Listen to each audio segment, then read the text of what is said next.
You know that story? The one about the sudden flash of genius, the classic light bulb moment that just changes everything? We all love it, but where do those big ideas really come from? Well, that's what we're going to get into. Let's unpack the real story behind what we call creative insight. Okay, so it pretty much all starts with one of the most famous stories in all of science. Picture this, you're in ancient Syracuse. You've got Archimedes, this brilliant inventor. He steps into his bath, sees the water level rise, and bam! Just like that, in a flash, he solved this super complex problem. And he gets so excited he supposedly runs through the streets, stark naked, shouting eureka, which means, I have found it. And you know, this story, it's not alone. It's part of this bigger, really powerful mythology of invention. You've got Newton and the apple bonking him on the head. You've got the chemist Kekule dreaming about a snake biting its own tail and figuring out the structure of benzene. These stories are, well, they're irresistible, right? Because they make it seem like great ideas just show up like a bolt of lightning, totally sudden, completely effortless, almost like magic. 1 second you're stuck, and the next everything just clicks. Now, don't get me wrong, these stories are totally inspiring. But what if that's not the whole picture? What if they're also, well, kind of misleading? What if they're actually leaving out the most important part of the whole process? So here's the big idea we're going to dig into today. That eureka moment, that flash of genius, it's not the start of the story. It's the climax. It's the big finale that only comes after a long, and let's be honest, often super frustrating period of intense hard work. Let's circle back to Archimedes for a second. The myth, the story we all know, is that it was this totally random discovery in a bathtub. But the reality? Oh, it's so much more interesting. He'd been struggling for days, maybe even weeks, with a really specific problem the king gave him. How do you figure out if a crown is pure gold without melting it down?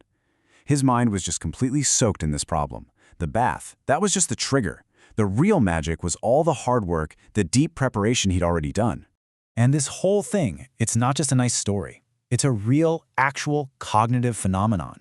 I mean, psychologists have been studying this stuff for decades. That aha moment is a genuine mental event.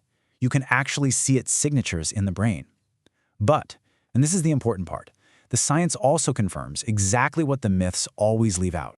Turns out there's a pretty reliable path to getting to that aha moment, and it was first mapped out almost 100 years ago. It breaks down into 4 stages. First up is preparation. This is the grind, the hard work. This is you saturating your mind with the problem, looking at it from every single angle. We're talking deep research, a ton of false starts, just wrestling with all the messy details. Then comes stage 2, incubation. This is where you step away, and this is so crucial.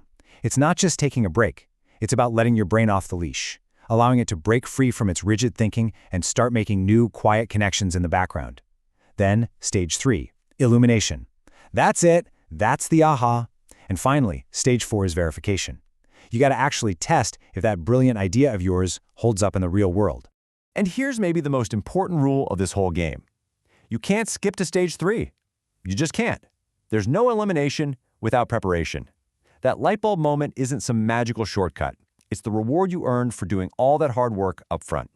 Okay, so to really see how this works, let's try a classic puzzle. This thing is a perfect example of the mental traps we all fall into during that preparation stage. In fact, this is the exact puzzle that gave us that famous phrase, thinking outside the box. The challenge seems simple, right? Connect all 9 of these dots using only 4 straight lines, and you can't lift your pen from the paper. If you want to give it a shot, go ahead and pause right now. So if you found that puzzle to be impossible, you're definitely not alone. Most people do. And here's why. The trap is something called an assumed constraint. Our brains see a square of dots, and we automatically, without even thinking about it, add a rule that was never there. We assume the lines have to stay inside the box. But if you look at the actual rules, it just says use 4 straight lines. The whole key is realizing which rules are real and which ones you've just made up in your own head. And here it is, the solution. You see, you have to extend the lines way beyond that imaginary boundary that the dots create. So the creative act here isn't about some random flash of creativity.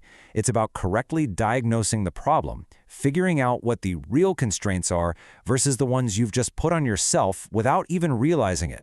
And this gets to the heart of why advice like just think outside the box is, well, pretty useless. It's like telling someone to just be taller. Yeah, thanks. It describes what you want to happen, but it gives you zero clue how to do it. A much better way to go is to ask some diagnostic questions. Try this. List out every single rule you think applies to your problem. Then go down the list one by one, and for each rule ask yourself, is this a real law, like a law of physics, or is it just the way we've always done things around here? That's how you start to find the real walls of your box. And once you see this pattern, you start seeing it absolutely everywhere. Einstein spent a decade in his preparation phase, just running these intense thought experiments about light and motion. His world-changing idea, his illumination, only came after all those ideas had time to incubate. And think about the iPhone. It wasn't just dreamed up out of thin air.